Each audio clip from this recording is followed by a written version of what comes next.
This video presentation is about how to conduct research for a debate. Get ready to take a few notes along the way, and if prompted to, please have your netbook or iPad ready to go so that you can open it up and follow along with us.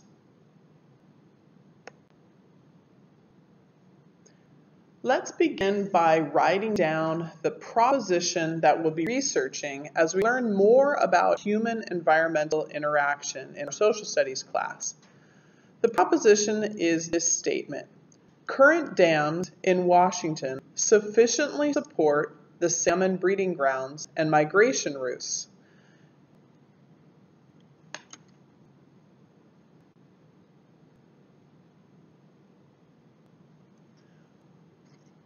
When you're given a proposition, already you're starting to form an opinion about the topic.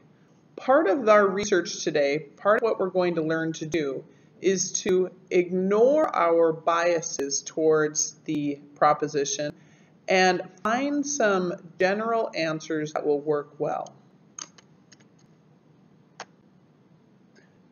You're not going to know which side of the argument that you'll be on.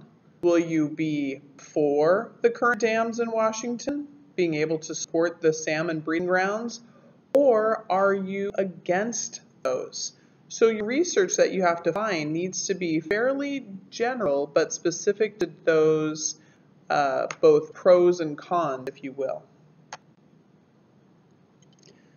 To begin, it's important to pick a search engine that will work well for you. Google Scholar provides a new method of locating potentially relevant articles on a given subject by identifying subsequent articles that cite a previously published article. So today, what we're going to do, once your device is open, is we're going to go to Google Scholar and look at how they set up their search engine. So Google Scholar, or if you look up here, it's scholar.google.com. So if you're working along with us today, go ahead and type that in.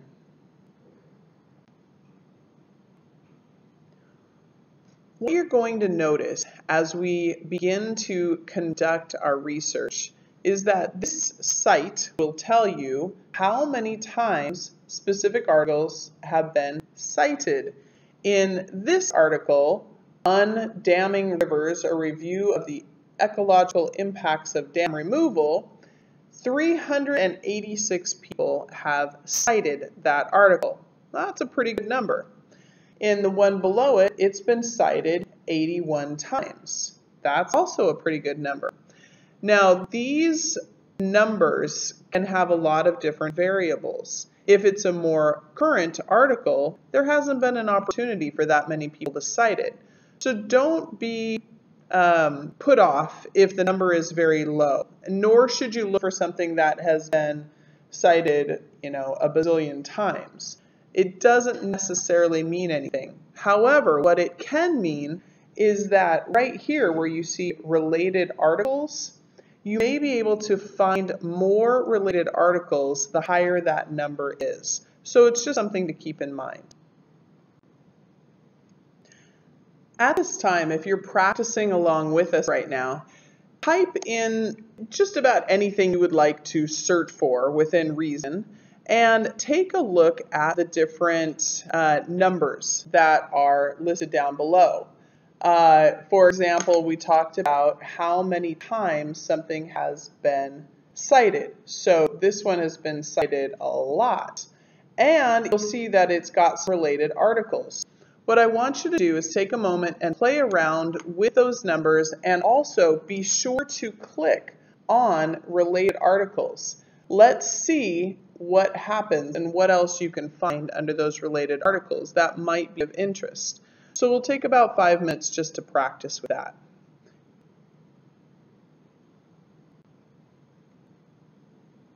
All right, so either you've had a chance to practice just a little bit or you have paused and gone to get yourself a snack. But either way, it's time to move on, and what we're going to talk about now is whether or not something might have some value to you. This PDF caught my attention because while at first right to fish doesn't appear to mesh with the proposition. I was curious about the quote that you can see right in here. The good news about modern research is that it takes hardly any time at all just to take a peek and see if there's anything that will be of value. Now, I keep saying of value. All I'm talking about is, will it possibly go along with the proposition for either the pro side, if you will, or the against side? So will they be for it or against it? In this case, like I said, it only takes a few minutes just to go and check it out. So you've now had a little bit of exposure to what kinds of things we might research. So now it's just a matter of gathering the information. What I did with this proposition is I looked at it carefully, thought about, all right, what are the two sides of the issue? And then for a couple of hours, I went through about 10 pages of Google searches. I'd look at the titles, I'd scan the articles if I felt like it was worth going into that article, and then if something looked like it might support the affirmative or the negative side of the proposition, I copied the address into this folder. Now, when I say folder, it's just a simple folder that you create on whatever electronic device you are choosing to use. In our classes this year, we're going to be putting a lot of things into the cloud, if you will, so we'll have other lessons on that. If you've got a way to pop it onto your Geek Stick or onto anything, that's fine too.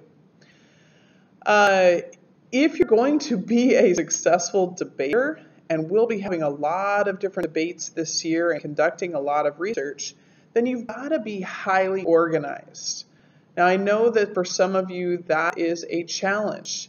Even if you're just more organized with these projects than you have been in the past, you are personally making some progress, and that's fine.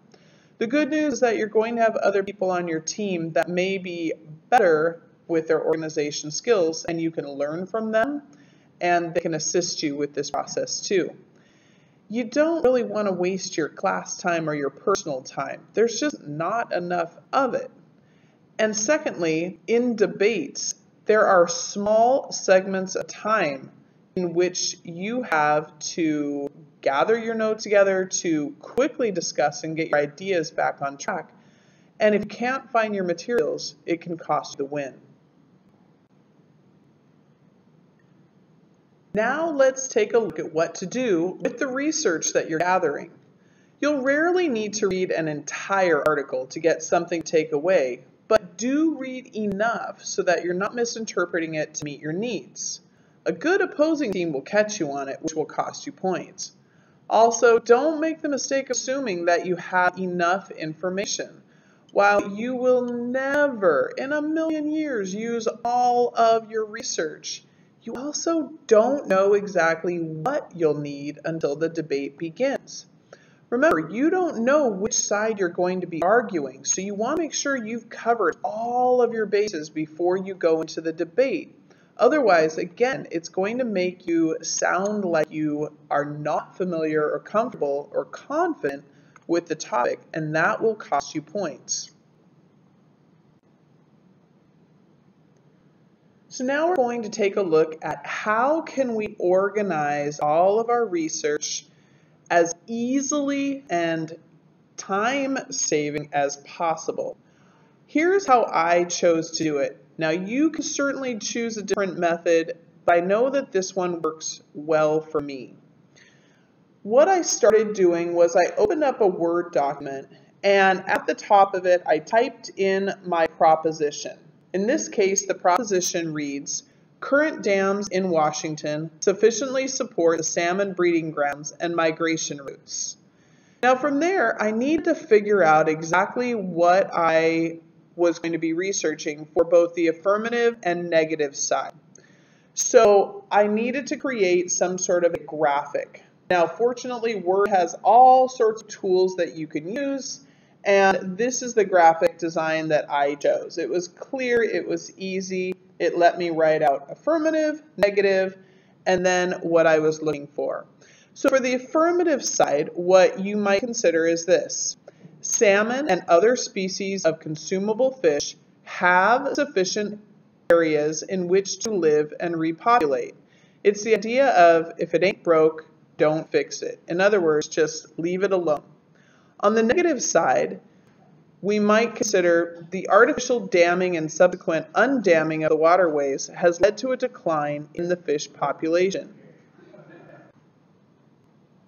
Now this is a split screen on Word. What you see after that, so over on this side right here, is just the way that I started to organize my notes, and you'll see more of that on some slides coming up. Here's an example of an article that could have some value. Now it takes practice to skim read, but the faster you are, the more ground you can cover. All I do when I'm skim reading is I look for some of those key words. For many students, what helps is actually running something physical underneath the words as you're going along. It might mean holding a note card up to the screen and just pulling it down and looking for key words, or putting your finger on the screen and again, looking for those keywords or phrases that pop out at you to indicate that you might want to read with a little bit more depth or detail. Now, if there's nothing in the article that works, look for some of those other sources right down here. I decided to organize my notes by directly copying portions of the article that were relevant and then adding a comment so I'd remember why I selected it. Be sure to include the web address for the bibliography later. So what you'll see here is I've got this quote right here, which says, "You could walk across their backs at the Spokane Falls. There was a continuous wave of them, more resembling a flock of birds than anything else in their extraordinary leap up the falls." So I thought, wow, that could really work well in an opening or closing argument. So I decided to add a comment over here to that effect. Use an opening or closing arguments. Now, as you look over on this side of the screen, you'll also see that I have in fact. So I made my own codes as I went along because I want to make my note-taking process as quick as I can. So what you're seeing now is a continuation of my Word document. I chose to organize my notes by pasting the address followed by the content that may have value. I don't waste time copying only what I'll need. I save that for the comments. When I switch websites, I just add it beneath the other ones. Remember to note different pages as needed for your bibliography later. Again, this will save you time in the long run. So what you see here, again, this is the site for one article. Here's the site for another article I found. And then right in here, I'm just going to click on the comment feature in Word and add those comments. So right here, this barrier removal alone does not necessarily ensure recovery. That could work for a counter argument for the affirmative. And then actually beneath that is a counter back for the negative side. So again, this is just how I'm choosing to organize my notes. You might decide to do things differently. Remember that the notes you're taking, these comments right here, are for you. I find that while I might get on a roll during one session, one class period, I might forget why I chose a day or two later. So again, time is valuable. If I spend a little time now making these notes, then I spend a lot less time trying to figure out why I did something later. So what's next? Well, it's time for us to practice. You've had a chance to see how I gathered and organized my research, and now it's your turn. You're going to use the same proposition that I did, but now you'll begin to gather your research. To recap, you want to remember that while you might have your own opinion, you don't know if you'll be arguing for or against the issue. Therefore, it's important to have enough information for both sides. In our upcoming lessons, we'll learn how to take the research that you'll gather and organize it as you begin to prepare for an actual debate. Now, because we haven't debated before in this class, if you're really curious, you can find a lot of examples of debate online. YouTube is full of middle school debates and also some professional debates. You might consider using one of the professional debates as a form of information for you. I'll link a few samples to our homework webpage just so that you can see in case you really want to find out more at this time. Good luck with your research and be sure to ask any questions that you have.